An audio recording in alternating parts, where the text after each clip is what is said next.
नाज़रीन आदाब, आप देख रहे हैं INN चैनल। मैं हूं शेख अहमद अली। आज की खास बात में हम देखेंगे कई अहम कौमी और बैनुल-अक़वामी खबरें। पार्लियामेंट के सरमाई इजलास के पहले दिन पीर को मुतनाज़िया तीनों ज़रई असलाहती क़वानीन को वापस लेने का पार्लिमानी अमल मुकम्मल कर लिया गया। पार्लियामेंट के दोनों ऐवानों में इन क़वानीन को वापस लेने के लिए हुकूमत की तरफ से पेश करदा ज़रई क़वानीन की मनसूखी बिल 2021 को हंगामा आराई के दरमियान सूती वोट से मंजूर कर लिया गया। ये तजवीज़ लोकसभा के एजेंडे में पहले से दर्ज की गई थी। लोकसभा में मंजूरी के बाद उसे राज्यसभा की मेज़ पर रखा गया। लोकसभा में पहली कार्रवाई के इल्तिवा के बाद जब दोपहर 12 बजे ऐवान की कार्रवाई शुरू हुई तो वज़ीर ज़राअत नरेंद्र सिंह तोमर ने बिल का तारुफ और मंजूरी के लिए तजवीज़ पेश की। अपोजिशन अरकान लोकसभा स्पीकर ओम बिरला के पोडियम के सामने आकर इस पर बहस का मुतालबा करते हुए हंगामा करने लगे। बिरला ने कहा कि अरकान को बोलने का पूरा मौका दिया गया, लेकिन इस सूरत हाल में बहस नहीं हो सकती। स्पीकर ने सूती वोट से बिल की मंजूरी का ऐलान किया। यह बिल राज्यसभा में भी तोमर ने पेश किया था, जिसे बाद में सूती वोटों से मंजूर कर लिया गया। इस दौरान अगरचे के कुछ अरकान ने अपनी बात रखनी चाहिए, लेकिन शोर शराबे की वजह से वो ऐसा नहीं कर सके। क़ब्ल ऐवान में कांग्रेस के लीडर मल्लिकार्जुन खड़गे ने कहा कि बिल को वापस लेने में काफ़ी ताख़ीर हुई है। इस कानून के खिलाफ मुजाहरे के दौरान बड़ी तादाद में किसानों की मौत हो चुकी है। आइटम नंबर 12 माननीय कृषि मंत्री जी। अध्यक्ष महोदय, मैं प्रस्ताव करता हूं कि कृषक सशक्तिकरण और संरक्षण, कीमत आश्वासन और करार विधेयक 2020 और वाणिज्य संवर्धन और सरलीकरण विधेयक 2020, आवश्यक वस्तु संशोधन विधेयक 2020 का निरसन और आवश्यक वस्तु अधिनियम 1955 का संशोधन करने वाले विधेयक को पुनर्स्थापित करने की अनुमति प्रदान की जाए। प्रश्न है कि विधेयक को पुनर्स्थापित करने की अनुमति प्रदान की जाए। जो सदस्य इसके पक्ष में हाँ गए, जो सदस्य विरोध में ना गए, मेरे विचार में निर्णय हाँ वालों के पक्ष में, मंत्री जी विधेयक को पुनर्स्थापित करें। अध्यक्ष महोदय, मैं विधेयक पुनर्स्थापित करता हूँ। नियम 377 के अधीन मामले सभा पटल पर रखने की अनुमति दी जाती है। आइटम नंबर 14 श्री कृषि मंत्री जी। माननीय अध्यक्ष महोदय, मैं प्रस्ताव करता हूँ चर्चा जब होगी, जब सदन में व्यवस्था होगी, आश्वासन और कृषि सेवा पर करार सदन में व्यवस्था होने के बाद चर्चा होगी। संवर्धन और सरलीकरण विधेयक 2020, आवश्यक मैं चर्चा कराऊंगा। विधेयक 2020 का निरसन और आवश्यक चर्चा करना चाहते हैं ना, 1955 का सदन में चर्चा करना चाहिए, इस माहौल में चर्चा करना चाहते हैं, किया जाए। जाइए अपनी अपनी सीट पर। हम चर्चा करना चाहते हैं, इस माहौल में चर्चा करना चाहते हैं आप बताइए, आप क्या कह रहे हैं? एक मिनट सर, एक मिनट सर, आज से धजिया उड़ाए जा रहे हैं सर। सदन की जो कानून है, सर देखिए, ये जो फॉर्म बिल लाए जा रहे हैं, इसमें लिखा है कि कॉन्सिडरेशन एंड पासिंग। तो जब कॉन्सिडरेशन एंड पासिंग के सवाल आते हैं तो चर्चा क्यों नहीं किया जाएगा सर? ये सदन में आज नहीं, 2014 साल में 6 रिपील और 14 से ज्यादा बिल को रिपील किया गया सर, लेकिन उस समय चर्चा हुई थी। 6 कानून रिपील किया गया था, फिर भी उस समय चर्चा हुई थी सर। एक बात सर, छोटी सी निवेदन है सर हमारे का। बैठिए। प्रश्न है कि विधेयक सदस्य इसके पक्ष में आ गए, अरे कांग्रेस वालों विरोध में ना गए। मेरे विचार में निर्णय हाँ वालों के पक्ष में विधेयक पर विचार करने को प्रस्ताव को स्वीकृत किया जाए।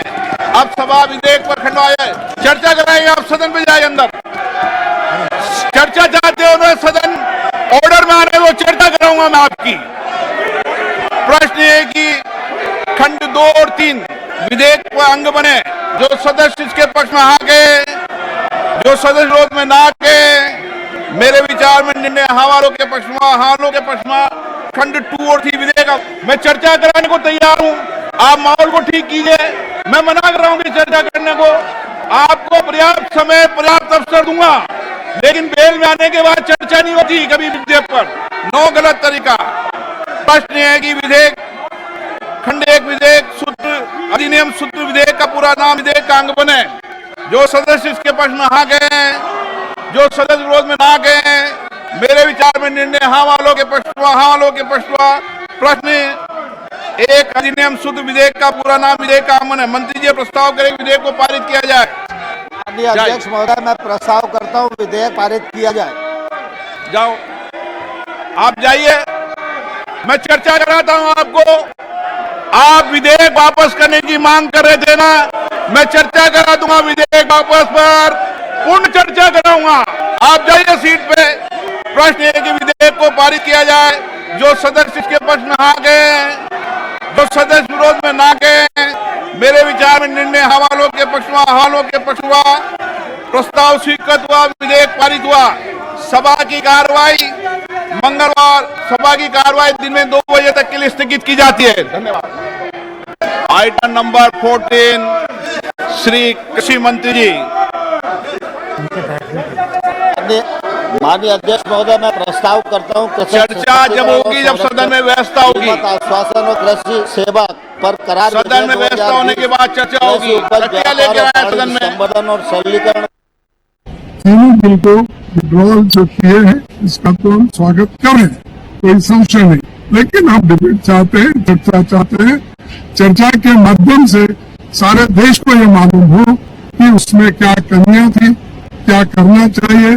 और हम क्या पूछ रहे हैं किसानों की ओर से, क्योंकि अभी भी वो बॉर्डर पे बैठे हुए हैं, और बॉर्डर पे जब वो बैठे हैं उनकी जो अभी भी 5-6 मांगे हैं, उसके ऊपर हम प्रेस करना चाहते हैं। उसको सरकार को कहना चाहते हैं कि ये चीज करना जरूरी है। तो इसीलिए आज हमने नोटिस दिया था 267 में, उसको उन्होंने सहमति नहीं दी। क्वेश्चन है, ये तो हमारा हक का है। इससे पहले आपने तो 17 कानूनों में बहस करने के लिए इसी सदन में मौका दिया गया था। आज क्यों चर्चा से? इसीलिए नियम, प्रेसिडेंट्स और जो भी हम जो रूटीन इसमें रूढ़ी में है वो होता ही है, उसके तहत की मांग है। तीनों बिल को विड्रॉल जो किए हैं इसका। राज्यसभा के 12 अरकान को ऐवान में सलामती एहलकारों के साथ बदसलूकी और कुर्सी की तौहीन के लिए सरमाई इजलास के बाकी मुद्दत के लिए मुअत्तल कर दिया गया। और पार्लिमानी उमूर के वजीर प्रहलाद जोशी ने पीर को ऐवान बाला में इस सिलसिले की तजवीज़ पेश की, जिसे अपोजिशन अरकान की मुखालिफत और हंगामे के दरमियान सूती वोटों से मंजूर कर दिया गया। जिन अरकान को सरमाई इजलास के बाकी मुद्दत के लिए मुअत्तल किया गया उनमें CPIM के अलावरम करीम, कांग्रेस की फूलो देवी, नीता, छाया देवी वर्मा, नासिर हुसैन, अखिलेश प्रसाद, राजमणि पटेल और CPI के विनय विश्वम, तृणमूल कांग्रेस के डोला सेन शामिल हैं। तजवीज़ में कहा गया कि अरकान ने मानसून सेशन के आखिरी दिन ऐवान में शोर-ओ-गुल किया और सलामती एहलकारों के साथ बदसलूकी की और कुर्सी की तौहीन की। तजवीज़ में उन अरकान के तर्ज अमल की मजम्मत करते हुए उन्हें सरमाई इजलास की बाकी मुद्दत के लिए मुअत्तल करने की बात कही गई। डिप्टी चेयरमैन हरिवंश ने अपोजिशन अरकान के हंगामे के दरमियान इस तजवीज़ पर ऐवान की राय ली और ऐलान किया कि तजवीज़ सूती वोटों से मंजूर की जाती है। इसके बाद उन्होंने ऐवान की कार्रवाई पूरे दिन के लिए मुलतवी कर दी। वज़ीर-ए-आज़म नरेंद्र मोदी ने पार्लियामेंट के सरमाई इजलास के आगाज से कबल दोनों ऐवानों में बहस करते हुए और हुकूमत से सवाल पूछते हुए मुहज़्ज़िब तर्ज अमल इख्तियार करने की अपील की और कहा कि हुकूमत पार्लियामेंट में हर मौजू पर बहस के लिए तैयार है। कि किसने कितना जोर लगा करके संसद के सत्र को रोक दिया, ये मानदंड नहीं हो सकता है। मानदंड ये होगा कि संसद में कितने घंटे काम हुआ, कितना सकारात्मक काम हुआ। हम चाहते हैं सरकार हर विषय पर चर्चा करने के लिए तैयार है, खुली चर्चा करने के लिए तैयार है। सरकार हर सवाल का जवाब देने के लिए तैयार है और आजादी का अमृत महोत्सव में हम ये भी चाहेंगे कि संसद में सवाल भी हो, संसद में शांति भी हो। हम चाहते हैं संसद में सरकार के खिलाफ, सरकार की नीतियों के खिलाफ जितनी आवाज प्रखर होनी चाहिए हो, लेकिन संसद की गरिमा, स्पीकर की गरिमा, चेयर की गरिमा, इन सब के विषय में हम वो आचरण करें जो आने वाले दिनों में देश की युवा पीढ़ी को काम आए। पिछले सत्र के बाद कोरोना की विकट परिस्थिति में भी देश ने 100 करोड़ से अधिक डोजेज कोरोना वैक्सीन, और अब हम 150 करोड़ की तरफ तेजी से आगे बढ़ रहे हैं। नए वेरिएंट की खबरें भी हमें और सतर्क करती हैं और सजग करती हैं। मैं संसद के सभी साथियों को भी सतर्क रहने के लिए प्रार्थना करता हूं। आप सभी साथियों को भी सतर्क रहने के लिए प्रार्थना करता हूं, क्योंकि आप सबका उत्तम स्वास्थ्य, देशवासियों का उत्तम स्वास्थ्य ऐसी संकट की घड़ी में हमारी प्राथमिकता है। देश के 80 करोड़ से अधिक नागरिकों को इस कोरोना काल के संकट के में और अधिक तकलीफ न हो, इसलिए संसद को कांग्रेस के साबिक सदर राहुल गांधी ने ज़िरा से मुतालिक तीनों खवानीन को हुकूमत के जरिए पार्लियामेंट में वापस लेने को किसानों और मजदूरों की जीत करार दिया, लेकिन कहा कि बगैर बहस कराए खवानीन वापस लेकर हुकूमत ने यह वाज़ेह कर दिया है कि पार्लियामेंट में बहस से उसे डर लगता है। राहुल गांधी ने पार्लियामेंट हाउस में मीडिया से बात करते हुए कहा कि वो ये जानना चाहते हैं कि जब हुकूमत ने ज़िरा से मुतालिक खवानीन को वापस ले लिया तो उन्हें बहस कराने से क्या डर था। उन्होंने कहा कि हुकूमत को मालूम था कि उसने गलत किया है, इसलिए वो पार्लियामेंट में इस कानून पर बहस कराने से डरती थी। हमने कहा था कि जो 3 काले कानून हैं इनको वापस लेना पड़ेगा। इसलिए कहा था क्योंकि हमें मालूम था कि 3-4 बड़े जो पूंजीपति हैं उनकी शक्ति हिंदुस्तान के किसानों के सामने खड़ी नहीं हो सकती, और वही हुआ। जो 3 काले कानून थे उनको अंत में रद्द करना पड़ा। ये किसानों की, मजदूरों की सफलता है, एक प्रकार से देश की सफलता है। मगर जिस प्रकार से ये कानून रद्द किए गए, बिना कोई डिस्कशन, पार्लियामेंट में इसके बारे में चर्चा नहीं होने दी, यह दिखाता है कि सरकार डिस्कशन से डरती है, और दिखाता है कि सरकार जानती है कि उन्होंने गलत काम किया और सरकार डरती है। डिस्कशन जो हमारे किसान भाई शहीद हुए उनके बारे में है, वो जो 700 किसान जिन्होंने अपनी जान दी उनके बारे में डिस्कशन होना था। डिस्कशन ये भी होना था कि ये जो किसानों के खिलाफ कानून बनाए गए इसके पीछे किसकी शक्ति थी, कौन सी शक्ति थी, ये क्यों किए जा रहे थे, क्यों बनाए गए।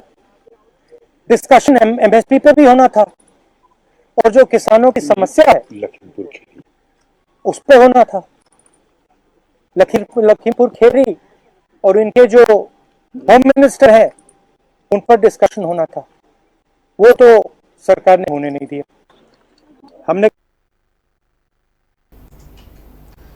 कांग्रेस की जनरल सेक्रेटरी और उत्तर प्रदेश की इंचार्ज प्रियंका गांधी वाड्रा ने पीर को कहा कि सड़कों पर किसानों की जद्दोजहद की जीत आज पार्लियामेंट के सरमाई इजलास में सुनाई दी, जब 3 ज़राई क़वानीन को वापस लिया गया।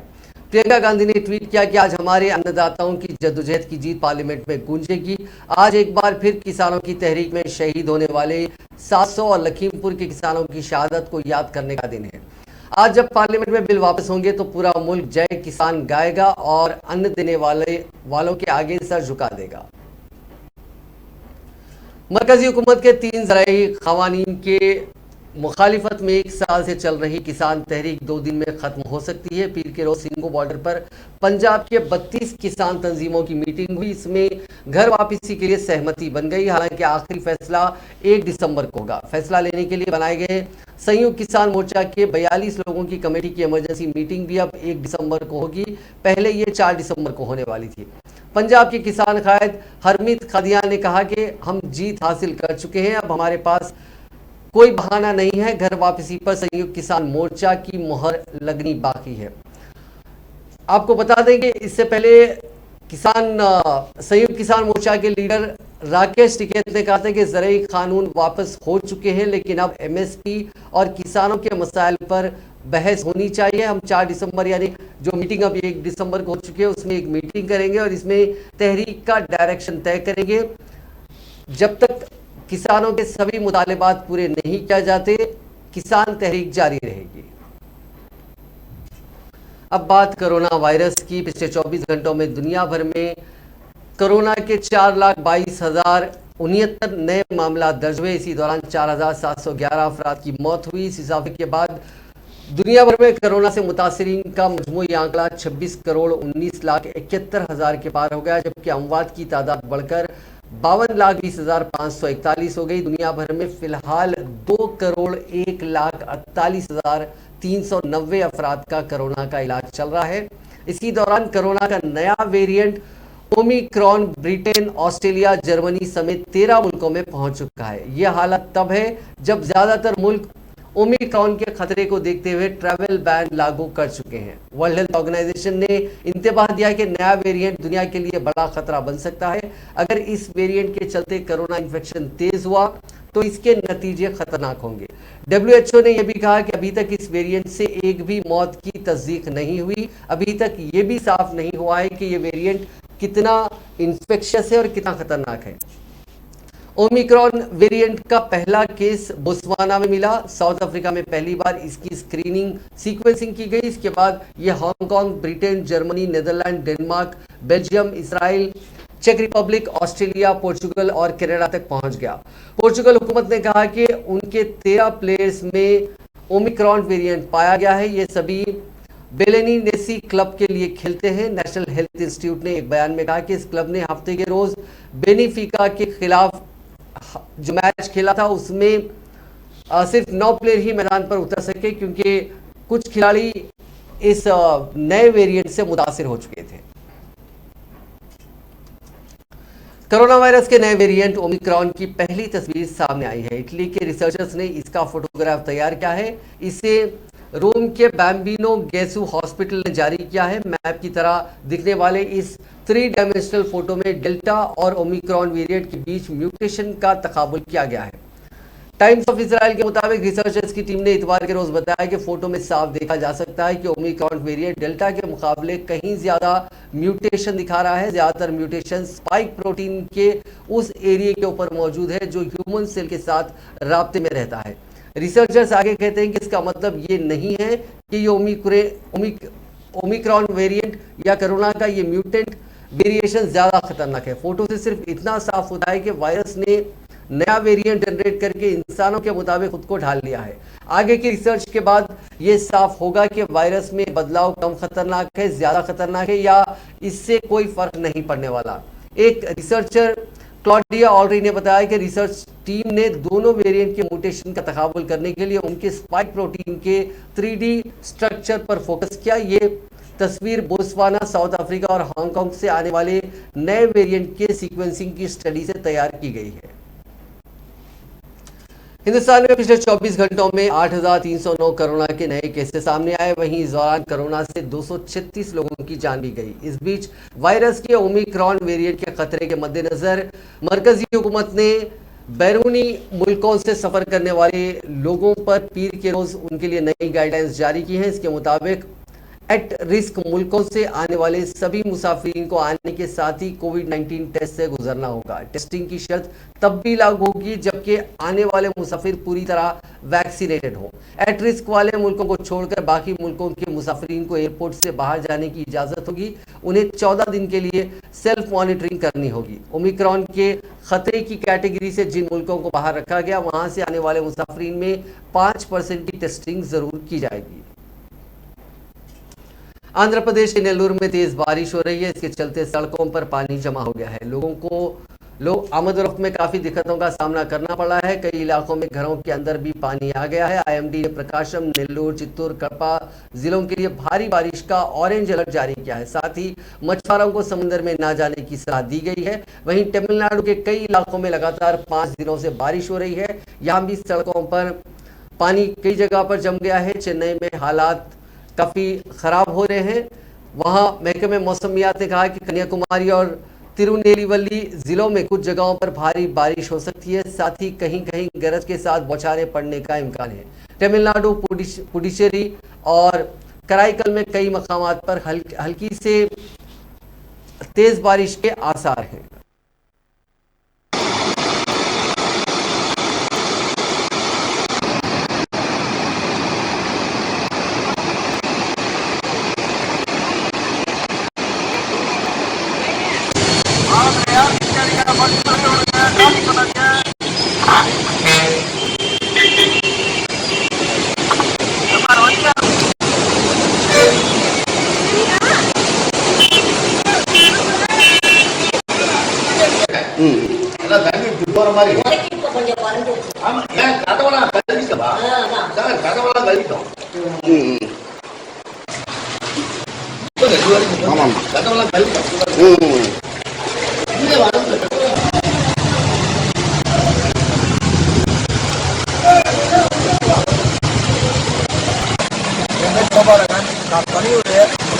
நான் பிறந்ததுலேருந்து இப்போ தான் நான் பார்க்குறேன் ஃபஸ்ட் டைம். இவ்வளோ தண்ணி போய் நான் பார்த்ததில்லை. அதுவும் கரையூருக்குள்ளே பார்க்குறப்ப எனக்கு ரொம்ப சந்தோஷமாக இருக்குது. இதான் நான் ஃபஸ்ட் டைம் பார்க்குறேன். இப்போ நான் பார்த்ததே இல்லை.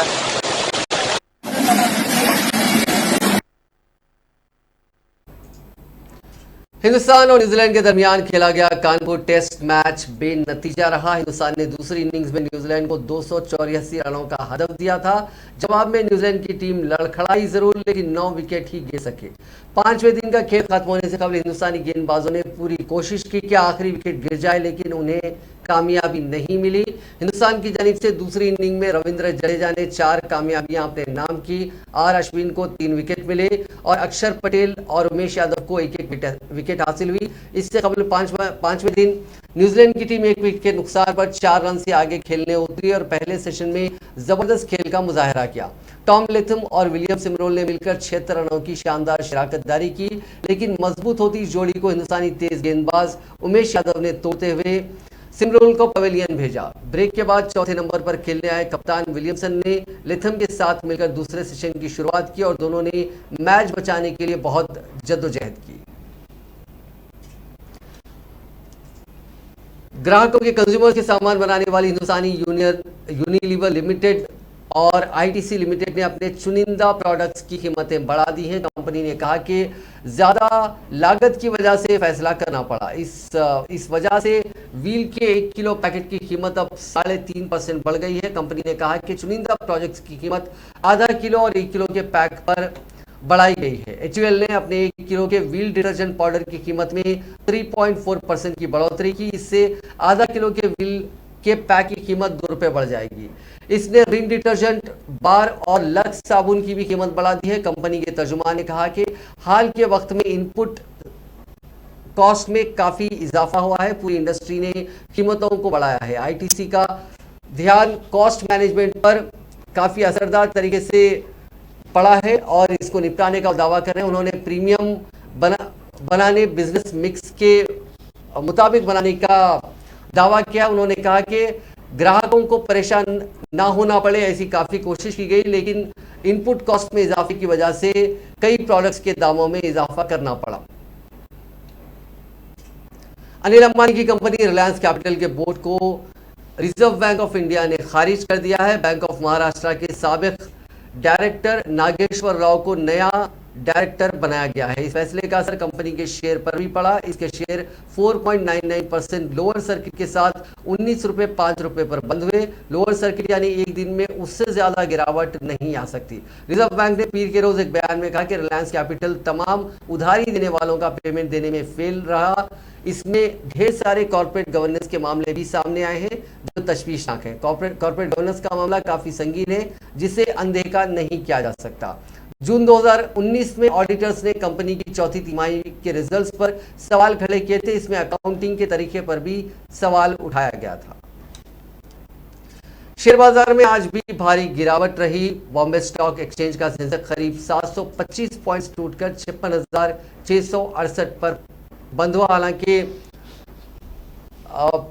65 पॉइंट ऊपर से इसकी शुरुआत हुई थी और आज स्टॉक मार्केट के लिए दिन काफी मायूसकुन रहा।